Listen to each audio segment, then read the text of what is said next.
I wake up with a wild mass of wild hair on the day of all days. My roommate Catherine is sick with the flu and made me fill in for her to interview some prissy rich billionaire who is probably 100 and near death. What's worse is I have finals to study for, so I can finally matriculate to the final stage and receive my liberal arts degree, which will secure me some job at the local fast food joint. Making matters even worse, I have to work at the hardware store too. I drive the 100 or so miles to enter the office of this tycoon, and he is the most beautiful, charmingest, hottest guy I have ever seen. "I'm Christian Grey," he murmurs. My inner goddess is doing the mango bango tango, while my virgin body gets all kinds of new tingly sensations down there. I trip and fall because I tripped, and then start the interview with these questions Kate gave me. "Are you gay?" "No. Would you like to be employed with my firm?" "No, and I really must be going." My face is aflush. How can he even be interested in poor little old me? I'm a nobody at all. My tummy burns with excitement at the mere thought of him. Oh, and his gray eyes. Oh, how I'd love to make babies with him. But alas, I'm a clumsy, not blonde girl without a perfect body, and I'm just so insecure. I leave the office and drive home. When I get there, I give Catherine the tape of my interview and change for work. I get there and can't stop thinking about those dreamy gray eyes and his oh so beautiful sparkly body. There's a weird moist feeling in my bosom, which I've never felt before since I've never dated anyone, and I'm still a virgin because I never date. I'm tempted to touch my clit at the mere thought of him, but refuse, since people say I'll go to hell if I do, even though I'm not religious, except for my new devotion to the beautiful man I just met an hour ago.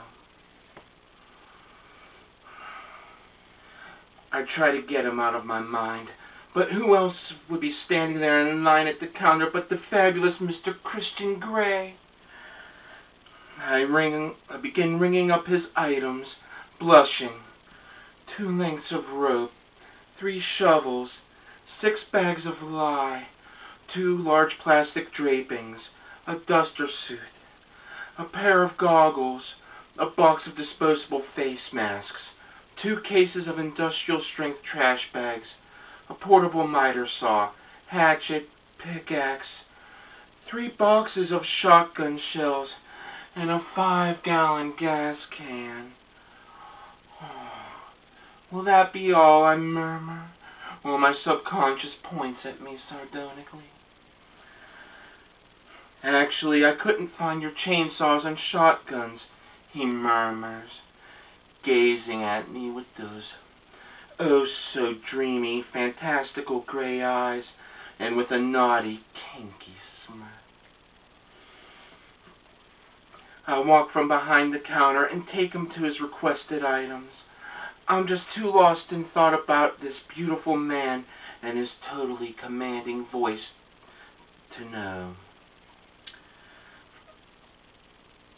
"Here's my card," he murmurs, and then leaves. What a jerk! Leaving me all wet and wanting like this. I hate that arrogant scumbag, yet all I want is to be with him.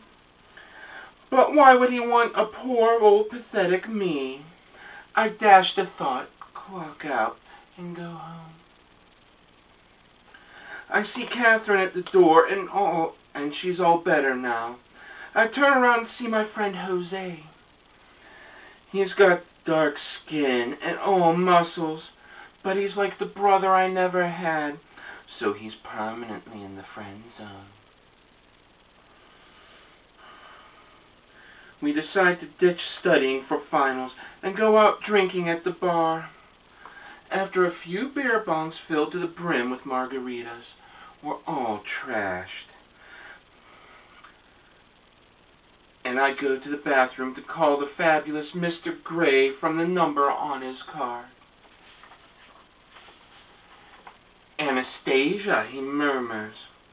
I don't even pause to question how he even knows it's me since I've never called before. Screw you, I murmur, then hang up. That should teach him for leaving me all horny like that. I leave the bathroom and go outside, where Jose is transformed into a werewolf and starts trying to kiss me. Just then, the majestic Christian Grey shows up and pulls Jose off me. I vomit in the bushes, and Christian holds my hair back while I do.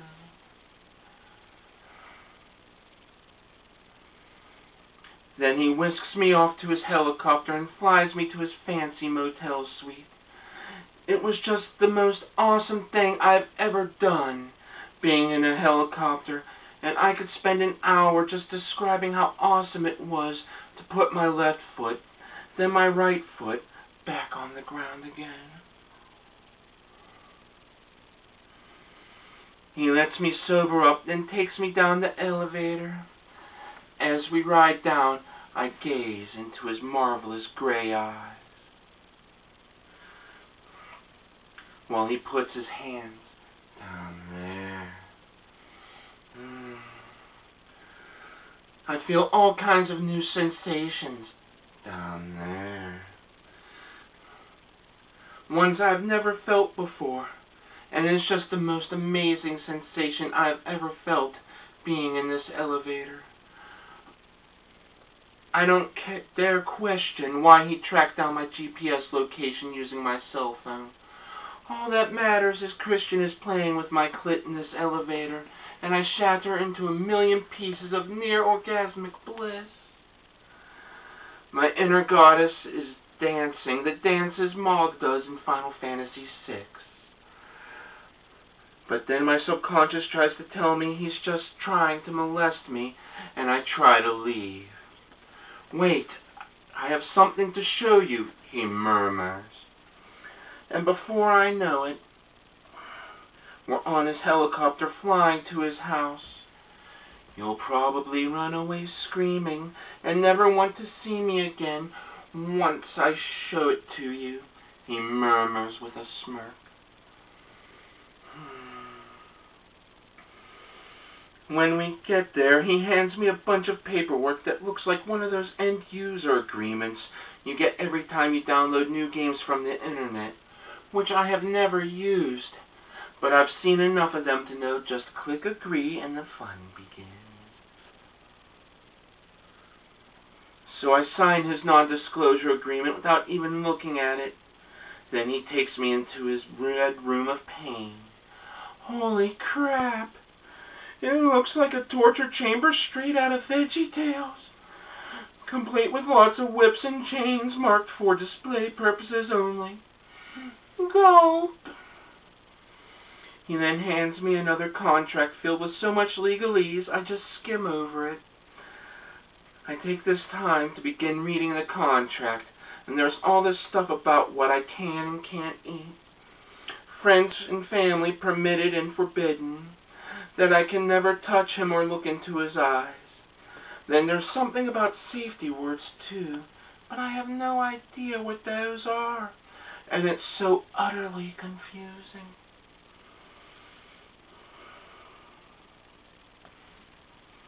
And there's like 60 pages listing various punishments if I disobey.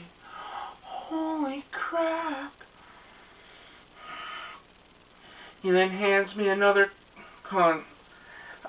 I would like you to be my contractual submissive, he murmurs. How many girls have you made sign this contract? I murmur. Just the 15 blonde bimbos I hired to work for me. But you're different, and I want to show you a life of sexual servitude. But I'm still a virgin. Oh, I guess we'll have to fix that. So we're going to make love, I murmur. I don't make love. I fuck hard, he murmurs. But before I even know it, we're naked on his bed, and his most massive of gargantuan chunks of man meat is right there before me. Even though I've never seen a penis before, since I've never seen a naked man before, and never watched a porno before, I know it's the biggest in the entire world. Mr. Gray opens a drawer to his Octavian nightstand beside his bed. He pulls out a tin-wrapped condom out of it, Trojan branding. He puts his fingers on the edge of the condom wrapping. He then moves his fingers ever so gingerly to the perforated edge of the wrapper. And then Christian begins to pull a small tear in the wrapper. And his long fingers then make the opening even bigger in the wrapper. And now the wrapper is torn into two, and he places his long fingers on the condom itself. He proceeds to remove the condom from the wrapper, and he pulls off the wrapper. He finally throws the condom's wrapper in the Victorian trash can right beside the convenient Octavian nightstand. He moves the glow-in-the-dark condom down his ever so beautiful and sparkly body. The wonderful awesome Mr. Gray then puts the condom on the tip of his purple soldier. He then begins to unravel it over his penis. And finally, his massive, humongous member is sheathed and ready to do battle with my down there. Sorry, this book would be awfully short if I didn't insert needless filler that doesn't even serve a purpose in fleshing out the characters in the world. Otherwise, you'd probably just think that this was another horribly written Twilight fan fiction. We have penetration. Christian Gray has earned 6 experience, 23 gold, learned the spell of Hurt More, and unlocked 100 gamer points for the achievement of the flowering of Virgin. He starts pounding me like a jackhammer at approximately 50 repetitions per second. The constant in-out motion inside my down there has my inner goddess dancing the Father Corrido Sanducci as I orgasm all over the place. Come for me, Christian murmurs, and I orgasm again. I can feel every vein of it and every muscle of his beautiful, colossal, titanic beefsteak of love. All the muscles in my belly tense up as I orgasm again. He pounds my sex so hard and fast that the entire world shakes for about 12 hours before we pass out. I wake up the next morning, and after I cook breakfast while Mr. Gray plays the piano, he takes me to the shower with him. I feel absolutely no pain and can walk perfectly fine after last night's short pleasure run, since we all know everyone should pump a virgin like she was the neighborhood slut with 30 years of being violently penetrated. I'm so totally willing to submit to his every whim, and the Mr. Gray, I trust him in his sparkly gray eyes with his sexily beautiful, just fucked hair completely and eternally. He turns the water on and forms his delectable Christian Grey popsicle in my face. This is your new best friend, and you shall become acquainted with it by name, he murmurs. I begin stroking his most gorgeous and whoppingly enormous of appendages while I recite a prayer. This is my penis. There are many like it, but this one is mine. My penis is my best friend. It is my life. I must master it as I must master my life. Without my penis, I am useless. Before Mr. Christian Grey, I swear this creed. My penis and myself are to become one, and I have named my penis Charlene. Last night was the first time I've ever had vanilla sex. Just so you know how much I want this to work, he murmured. I look at him quizzically. You mean that wasn't fudge ripple with cherry sauce sex, I murmur? He begins typing away on his phone with a demanding tap. Mr. Grey walks and paces about the room, his lip in a line. While he waits for a response, I gaze longingly into his gray eyes, wondering what he has in store next for me. Is that all I am to him? Just another number? His phone beeps in just the most amazing way, and he glances down at it before he walks exquisitely back towards me with those sparkling gray eyes. My secretary said that would be anal sex while you're on your period, he murmurs, with his mouth in a hard line. I bite my lip. He mentioned those blonde bimbos again. I'm just nothing to him but another plaything. Yet I trust him completely as Mr. Grey's meat sickle advances even closer to my mouth.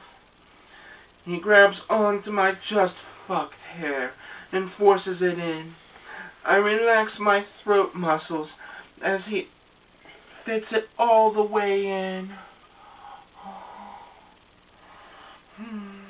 I orgasm again while he treats my mouth like a $5 hooker's down there.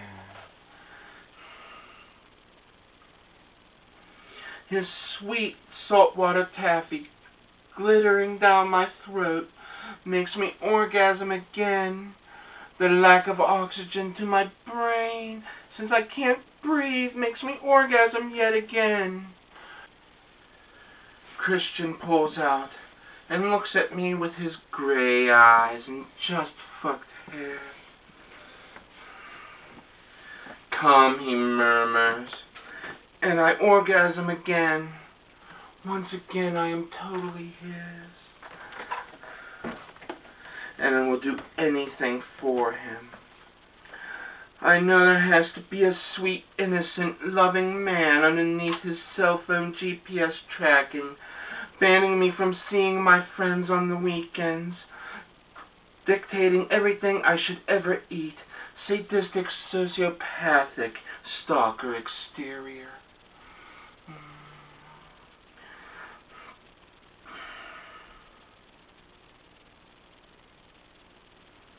I know in my heart he would never carve me up and feast upon my flesh so that it may be reborn onto his own, since real vampires would never do that. So how many girls have sucked you off like that? I murmur. He shrugs his shoulders. The dark side of this most beautiful man shows again. He cocks his head in the most profound manner, debating in his mind through a war of his dark past. He turns to me with his gray eyes, resolute now as he has resolved and made a decision. My real mother used me as a human ashtray since conception. Then, when I was being potty trained at the age of 3, my mom was smoking crack while her best friend was babysitting me. She picked me up off the toddler potty and began sucking my balls. It wasn't too long before I came really hard. We're still good friends, he murmurs. Holy crap! The great Christian Grey, with his oh-so-dreamy and awesome gray eyes, just opened up to me. Does your mom know? I murmur. Yes, and she has a video of it on VHS and beta, he murmurs.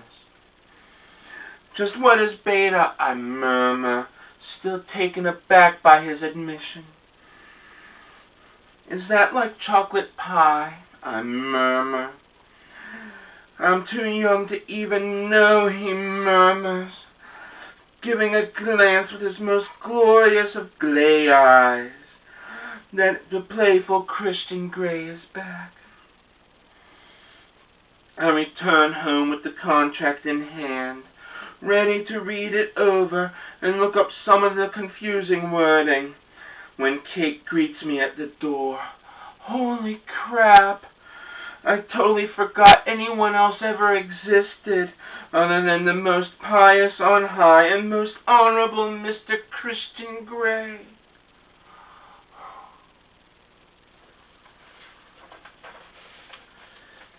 Catherine asks me about my date, and I tell her I can't say anything because I signed a non-disclosure agreement. Oh my. Oh, I've been waiting for 4 years of our college life together for you to finally get your cherry popped, she murmurs, before going on and on about how she banged Christian Grey's brother last night, and about 6 hours of random gossip, and goes into detail about how she didn't come the first few dozen times she had sex, and it took her months to finally get off via penetration. Oh. Then my phone rings, and I see it's Jose. Holy crap! I totally forgot he existed too. I'm sorry for trying to date rape you last night, he murmurs. How many times do I have to tell you that you're like a big brother to me? I murmur, before hanging up on him. I so hate this intrusion of reality that I run straight back to those dreamy, sparkly arms of the man I'm totally obsessed with, and his dreamy, sparkly gray eyes. The contract is moot, Christian murmurs. All you have to do is follow the rules, and everything will be fine, and you'll be totally safe, he murmurs. Oh, Mr. Grey, I murmur, the only thing bigger than your money maker is your bank account. How can I say no? Christian pulls out 2 silver balls hooked together on a string. They look like the orbs from that Phantasm movie. Holy crap! Does he actually want those inside me? They glisten in the moonlight with this mysterious aura of gray, the same shade as his awesome and beautiful eyes. So how can I refuse?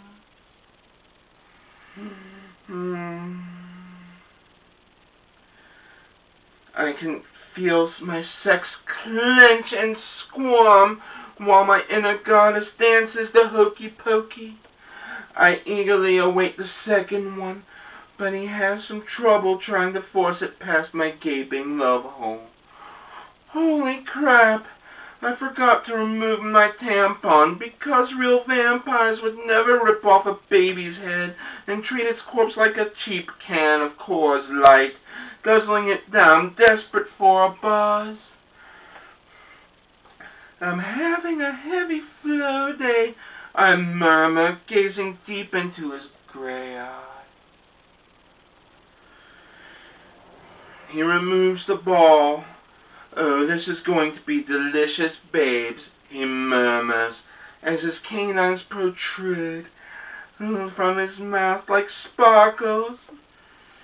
I can feel his tongue lasso the string from my buried tampon, slowly tugging it out of my love canal. Oh my, it's a curious feeling.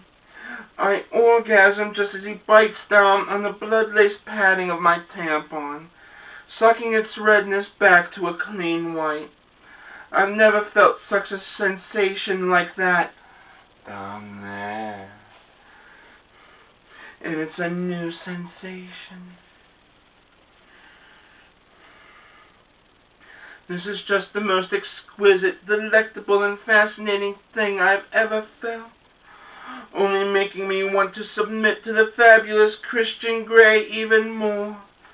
My inner goddess is prancing around like the 10 lords are leaping on fire in some Disney musical on ice.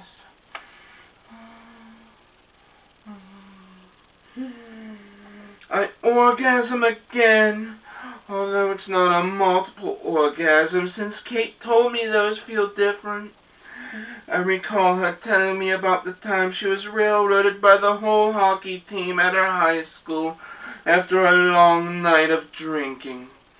The thought of all those purple soldiers vying for a hole would probably make any other girl come, but not me. I can only come for the sparkling Mr. Grey, who has just finished eating my tampon in just the most amazing of ways. Oh yes, Edward, I murmur. You got my name wrong again, and now you'll have to be punished, Christian murmurs.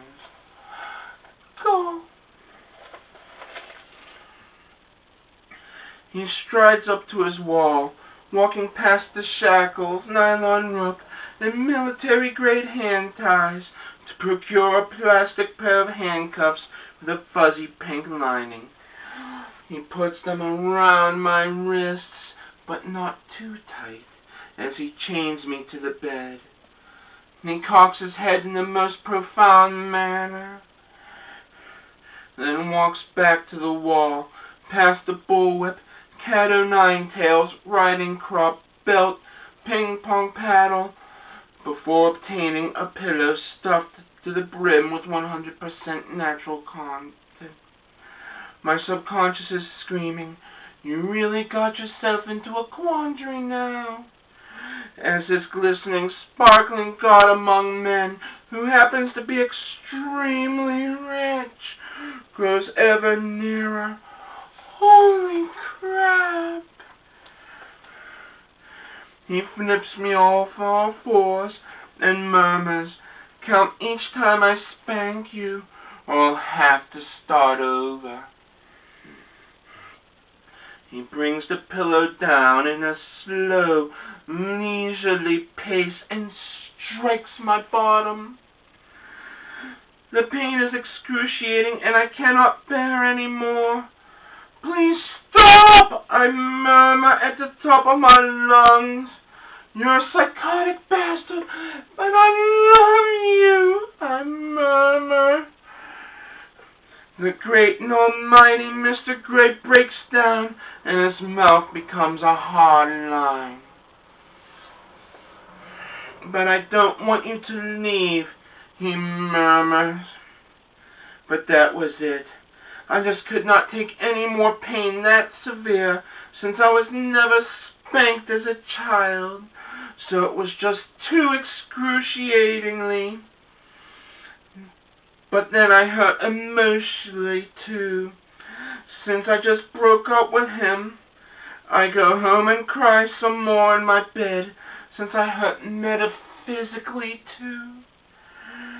I guess he could use that money to buy the company I'll eventually end up working for, and stalk me some more, eventually.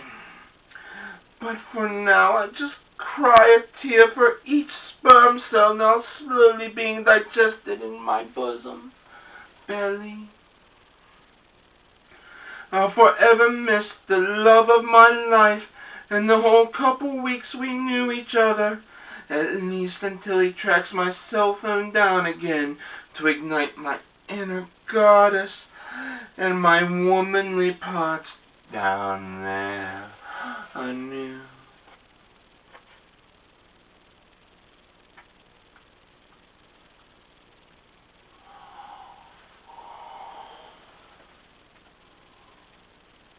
Well, I hope you enjoyed the reading. Till next time, laters, babe.